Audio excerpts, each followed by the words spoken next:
ನಮಸ್ತೆ ಎಲ್ಲರಿಗೂ. ಇವತ್ತು ನಿಮಗೆ ಕ್ಯಾಬೇಜ್ ಮಂಚೂರಿ ಯಾವ ರೀತಿ ಮಾಡೋದು ಅಂತ ತೋರಿಸ್ಕೊಡ್ತೀನಿ. ಇದು ತುಂಬ ಸಾಫ್ಟಾಗಿರುತ್ತೆ ಮತ್ತು ತುಂಬ ಟೇಸ್ಟಿಯಾಗಿರುತ್ತೆ.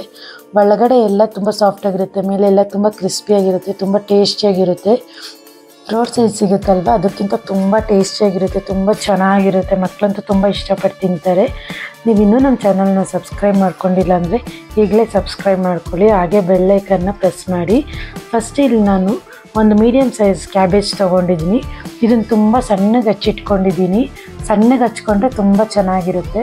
ಮತ್ತು ಇಲ್ಲಿ ನಾನು 4 ಸ್ಪೂನ್ ಆಗೋಷ್ಟು ಕಾರ್ನ್ಫ್ಲೋರ್ ಸೇರಿಸ್ಕೊತಾ ಇದ್ದೀನಿ, ಮತ್ತು 4 ಸ್ಪೂನ್ ಆಗೋಷ್ಟು ಮೈದಾ ಸೇರಿಸ್ಕೊತಾ ಇದ್ದೀನಿ, ಮತ್ತು ರುಚಿಗೆ ತಕ್ಕಷ್ಟು ಉಪ್ಪು, ಚಿಲ್ಲಿ ಪೌಡರ್ 1 ಸ್ಪೂನ್ ಸೇರಿಸ್ಕೊತಾ ಇದ್ದೀನಿ. ನಾನಿಲ್ಲಿ ಗರಂ ಮಸಾಲ ಅರ್ಧ ಸ್ಪೂನ್ ಸೇರಿಸ್ಕೊತೀನಿ, ಮತ್ತು ಶುಂಠಿ ಬೆಳ್ಳುಳ್ಳಿ ಪೇಸ್ಟ್ 1 ಸ್ಪೂನ್ ಸೇರಿಸ್ಕೊತಾ ಇದ್ದೀನಿ. ಇದು ತುಂಬ ರೆಡ್ ಕಲರ್ ಬರೋಲ್ಲ, ಯಾಕೆಂದರೆ ಇಲ್ಲಿ ನಾವು ಯಾವುದೇ ಥರ ಕಲರ್ ಯೂಸ್ ಮಾಡ್ತಾಯಿಲ್ಲ, ಫುಡ್ ಕಲರು. ಇದು ನಾವು ಮನೆಯಲ್ಲೇ ಮಾಡಿರೋವಂಥ ಅಚ್ಕಾರದ ಪುಡಿ. ಇದು ತುಂಬ ಕಲರ್ ಇರೋಲ್ಲ, ಆದರೆ ತುಂಬ ಟೇಸ್ಟಿಯಾಗಿರುತ್ತೆ.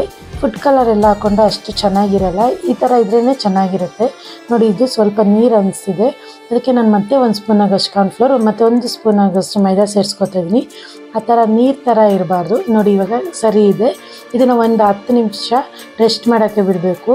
ಅದಾದಮೇಲೆ ಇದನ್ನು ಫ್ರೀಝರಲ್ಲಿ ಬೇಕಾದ್ರೂ 10 ನಿಮಿಷ ಇಡ್ಬೋದು, ಹಾಗೆ ಬೇಕಾದ್ರೂ ಒಂದು 10 ನಿಮಿಷ ಬಿಟ್ಟು ಈ ಥರ ಎಣ್ಣೆ ಇಟ್ಟು ಇದರಲ್ಲಿ ಫ್ರೈ ಮಾಡ್ಕೋಬೇಕು.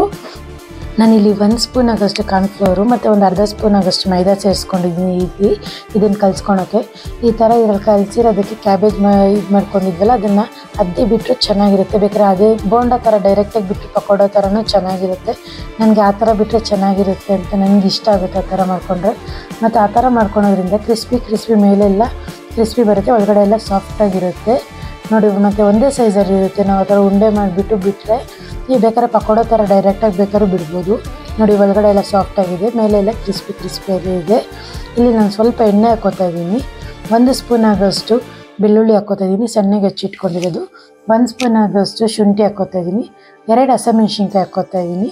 ಇದು ಸ್ವಲ್ಪ ಫ್ರೈ ಆದಮೇಲೆ ನಾನಿಲ್ಲಿ 2 ಈರುಳ್ಳಿನ ಸ್ವಲ್ಪ ಉದ್ದಗೆ ಹಚ್ಚಿಟ್ಕೊಂಡಿರೋದು ಹಾಕ್ಕೊಂಡಿದ್ದೀನಿ. ಈರುಳ್ಳಿ ಸ್ವಲ್ಪ ಫ್ರೈ ಆಗಬೇಕು. ಇದು ಫ್ರೈ ಆದಮೇಲೆ ನಾನು ಮೀಡಿಯಮ್ ಸೈಜ್ದು ಒಂದು ಕ್ಯಾಪ್ಸಿಕಮ್ ತೊಗೊಂಡಿದ್ದೀನಿ. ಇದನ್ನು ಸಣ್ಣಗೆ ಹಚ್ಚಿಟ್ಕೊಂಡಿದ್ದೀನಿ, ಇದನ್ನು ಹಾಕ್ಕೋತಾ ಇದ್ದೀನಿ. ಕ್ಯಾಪ್ಸಿಕಮ್ ಹಾಕ್ಕೊಂಡ್ರೆ ತುಂಬ ಟೇಸ್ಟ್ ಚೆನ್ನಾಗಿರುತ್ತೆ. ಇಲ್ಲಿ ನಾನು ಸ್ವಲ್ಪ ಸ್ಪ್ರಿಂಗ್ ಆನಿಯನ್ ಹಾಕ್ಕೋತಾ ಇದ್ದೀನಿ. ಸ್ಪ್ರಿಂಗ್ ಆನಿಯನ್ ಇಲ್ಲಾಂದರೆ ಸ್ಕಿಪ್ ಮಾಡ್ಕೋಬೋದು, ಆದರೆ ತುಂಬ ಟೇಸ್ಟ್ ಕೊಡುತ್ತೆ ಸ್ಪ್ರಿಂಗ್ ಆನಿಯನ್ ಇದಕ್ಕೆ. ನಾನಿಲ್ಲಿ 3 ಸ್ಪೂನ್ ಆಗೋಷ್ಟು ಟೊಮೆಟೊ ಕೆಚಪ್ ಹಾಕ್ಕೋತಾ ಇದ್ದೀನಿ. 1 ಸ್ಪೂನ್ ಆಗೋಷ್ಟು ರೆಡ್ ಚಿಲ್ಲಿ ಸಾಸ್ ಹಾಕ್ಕೋತಾ ಇದ್ದೀನಿ. ನಾನು 2 ಹಸಿಮೆಣ್ಸಿನ್ಕಾಯಿ ಸೇರಿಸ್ಕೊಂಡಿದ್ದೀನಿ, ಆದರೆ ಇದು ತುಂಬ ಟೇಸ್ಟ್ ಇರುತ್ತೆ ಅಂತ ನಾನು ಸೇರಿಸ್ಕೊತಾ ಇದ್ದೀನಿ. ಮತ್ತು ಸೋಯಾ ಸಾಸ್ 2 ಸ್ಪೂನ್ ಸೇರಿಸ್ಕೊತಾ ಇದ್ದೀನಿ. ಮತ್ತು ಇಲ್ಲಿ ರುಚಿಗೆ ತಕ್ಕಷ್ಟು ಉಪ್ಪು ಹಾಕ್ಕೋತಾ ಇದ್ದೀನಿ. ಸ್ವಲ್ಪ ಇದು ಜ್ಯೂಸಿ ಇದೆ, ಚೆನ್ನಾಗಿರುತ್ತೆ, ಅದಕ್ಕೆ ನಾನು ಸ್ವಲ್ಪ ನೀರು ಹಾಕ್ಕೋತಾ ಇದ್ದೀನಿ. ಇಲ್ಲಿ ನಾನು 1 ಸ್ಪೂನ್ ಆಗೋಷ್ಟು ಕಾರ್ನ್ಫ್ಲೋರ್ನ ನೀರಲ್ಲಿ ಕಲಸಿ ಇದನ್ನು ಮಿಕ್ಸ್ ಮಾಡ್ಕೋತಾ ಇದ್ದೀನಿ.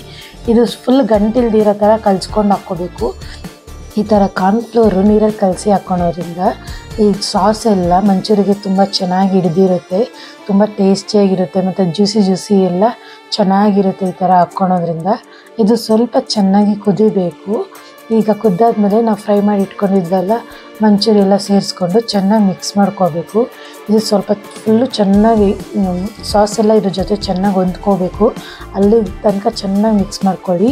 ಅದಾದಮೇಲೆ ನಾನು ಇಲ್ಲಿ ಸ್ವಲ್ಪ ಪೆಪ್ಪರ್ ಪೌಡ್ರ್ ಹಾಕ್ಕೋತಾ ಇದ್ದೀನಿ. ಬೇಡಂದರೆ ಸ್ಕಿಪ್ ಮಾಡ್ಕೊಬೋದು, ಅದು ತುಂಬ ಟೇಸ್ಟ್ ಇರುತ್ತೆ ಆ ಥರ ಹಾಕ್ಕೊಳೋದ್ರಿಂದ. ಇಲ್ಲಿ ನಾನು ಸ್ವಲ್ಪ ಗಾರ್ನಿಷ್ಗೋಸ್ಕರ ಸ್ಪ್ರಿಂಗ್ ಆನಿಯನು, ಸ್ವಲ್ಪ ಕೊತ್ತಂಬರಿ ಸೊಪ್ಪು ಹಾಕ್ಕೋತಾ ಇದ್ದೀನಿ.